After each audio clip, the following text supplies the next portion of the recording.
안녕하십니까, 대통령입니다. 오늘은 얼마 전 다보스 포럼에 다녀온 이야기를 국민 여러분과 함께 나누고 싶습니다. 다보스 포럼에서 논의된 것이 세계 경제 질서에 적지 않은 영향을 끼치곤 하는데, 올해 저는 주민으로 초청을 받아 참석했습니다. 서울시장이던 2006년도에도 다보스 포럼에 초청받은 적이 있습니다만은 4년 전 그때 받았던 느낌과 이번과는 큰 차이가 있었습니다. 그곳에 참여한 전 세계 지도자들이 우리 대한민국을 주목하고 있었습니다. 다보스 포럼은 대한민국을 글로벌 경제 위기를 가장 빨리 극복하고 있는 나라, 신흥국 가운데 처음으로 G20 회의를 개최하는 나라, 녹색 성장이라는 지속 가능한 성장 패러다임을 여는 나라, 이러한 나라로 평가하고 있었습니다. 세계는 우리에 대해 하나라도 더 알고 싶어하고 대한민국이 인류와 함께 새로이 만들어갈 미래에 대해 귀를 기울이고 있었습니다. 이러한 변화는 우리 국민들이 마음과 힘을 모아 세계 어느 나라보다도 빠르게 이 위기를 극복하고 미래를 준비하고 있는 덕분이라고 생각합니다. 존경하는 국민 여러분, 세상에는 두 종류의 나라가 있다고 합니다. 규칙을 만드는 나라와 규칙을 따라가는 나라입니다. 대한민국은 지구에서 유일하게 규칙을 따라가던 나라에서 규칙을 만드는 나라로 변모하고 있습니다. 저는 이번 다보스 포럼 특별 연설에서 11월 서울에서 열리는 G20 정상회의의 중심 어제로 선진국과 개발도상국 간의 개발 격차 문제와 글로벌 금융 안정망 등을 제시했습니다. 과거와 같은 선진국의 일방적인 관점 대신에 인류가 다 함께 행복을 꿈꾸기 위해 필요한 국제 공조와 협력에 관한 내용들이었습니다.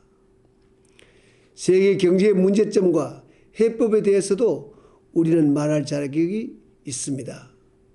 세계에서 가장 가난했던 나라에서 중견 국가가 된 대한민국, 90년대 외환위기를 슬기롭게 극복했던 경험을 가진 대한민국, 그리고 전 세계가 당면한 글로벌 경제 위기를 가장 빠르게 이겨내고 있는 대한민국이기 때문입니다. 전 세계 역시 한국에 대해 선진국과 개도국을 잇는 가교로서 새로운 국제 질서를 만드는 일에 핵심적인 역할을 맡아야 한다고 인정하고 있습니다. 우리나라는 올해 G20 정상회의의 개최국이자 의장국입니다. 저는 G20 정상회의 회원이 아닌 170여 개 비회원국들의 목소리를 폭넓게 수렴해서 지속 가능하고 균형 있는 세계 경제, 세계를 향해 열린 G20 정상회의를 만들고자 합니다. 이번 다보스 포럼은 이러한 G20 정상회의의 중요성과 정통성을 새삼 확인하는 자리였습니다. 의장국인 대한민국의 역할이 드러난 자리라고도 할 수 있습니다. 포럼 참석자들은 한국이 지난해 말 OECD 개발원조위원회에 가입한 데 대해서도 높이 평가하고 있습니다. 다보스에서 만난 빌 게이츠는 한국이 원조를 받는 나라에서 주는 나라가 된 것에 큰 감동을 느낀다. 아프리카와 같은 가난한 나라에 희망을 주기 위해서 함께 힘을 모으자고 했습니다. 빌 게이츠 회장의 부인 멜린다는 세계에서 가장 가난했던 나라 한국이 G20 정상회의를 개최하는 나라가 된 것이야말로 국제사회에 과연 가능성이란 무엇인지를 보여준 대표적 사례라고 말했습니다. 그렇습니다. 대한민국의 성공은 그 자체로 세계 많은 나라들에게 꿈과 희망을 주고 있습니다. 그리고 우리는 나누는 기쁨, 봉사하는 즐거움을 통해 더 성숙한 나라, 더 성숙한 국민으로 성장하고 있습니다. 그러나 결코 안심할 때는 아닙니다. 일자리가 없어 고통받는 국민들을 생각하면 긴장을 한시라도 늦출 수가 없습니다. 이번 다보스 포럼에서 저는 캐나다 하프 총리, 스위스, 로이타르트 대통령, 스페인 사파테로 총리, 요르단의 압둘라 국왕, 이스라엘 페레즈 대통령을 만났습니다. 모두가 한결같이 일자리 걱정을 하고 있었습니다. 유럽의 많은 나라들이 실업률이 20%가 넘고 특히 스페인의 경우에는 청년 실업률이 45%가 된다는 것을 들으면서 일자리 만들기가 얼마나 중요한 국정 목표인가를 다시 한번 다지는 계기가 되었습니다. 오는 11월 G20 정상회의 때는 세계적인 기업들이 대거 참여하는 비즈니스 서밋이 함께 열립니다.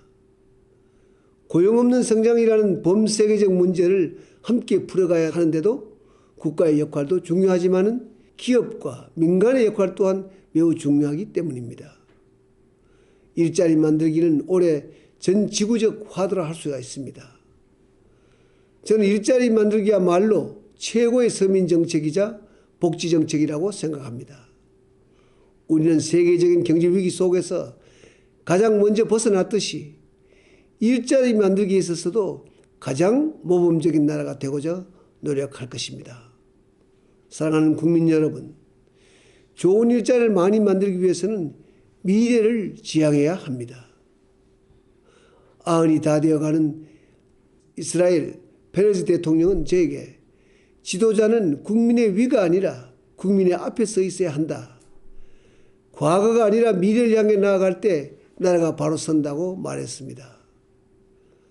페레즈 대통령은 특히 이스라엘과 한국은 천년 자원이 없어서 믿을 것이라고는 사람밖에 없는 나라라고 강조하면서 두 나라의 과학기술이 발전하는 것은 오히려 그 때문이니 천년 자원이 없는 것을 오히려 축복으로 알고 함께 더 노력하자고 했습니다. 미래를 선점하려는 각국의 노력은 거역할 수 없는 문명사적인 거대한 흐름입니다. UAE 경우도 그렇습니다. 지난 연말 만난 모하메드 왕세자는 석유 이후의 시대를 준비하기 위해 원자력 발전과 탄소 중립도시 등에 역점을 두고 있다고 말했습니다. 세계 6번째 산유국이 화석연료 이후 시대에 대비하고 있는 모습을 보고 저는 큰 감명을 받았습니다. 존경하는 국민 여러분, 빌 게이츠 회장은 저를 보고 슈퍼비지, 정말 최고로 바쁜 대통령이라고 말했습니다. 그렇지만 저만 바쁜 게 아니라 모두가 다 바쁘게 지내고 있었습니다. 세계 모든 지도자들이 위기 극복과 미래 준비를 위해 열심히 뛰고 있습니다. 잠시라도 멈칫할 여유가 우리에게는 없습니다. 저 자신도 그들보다 한 걸음이라도 앞서가기 위해 더욱 열심히 하지 않을 수가 없습니다. 그렇게 하겠습니다. 우리 다 같이 조금만 더 마음을 모읍시다. 우리가 이 고비만 제대로 넘기면 더 큰 대한민국의 시대를 맞이하게 될 것입니다. 우리 후손들에게 더 좋은 세상을 물려줄 수가 있을 것입니다. 국민 여러분, 행복한 한 주 되시기 바랍니다. 고맙습니다.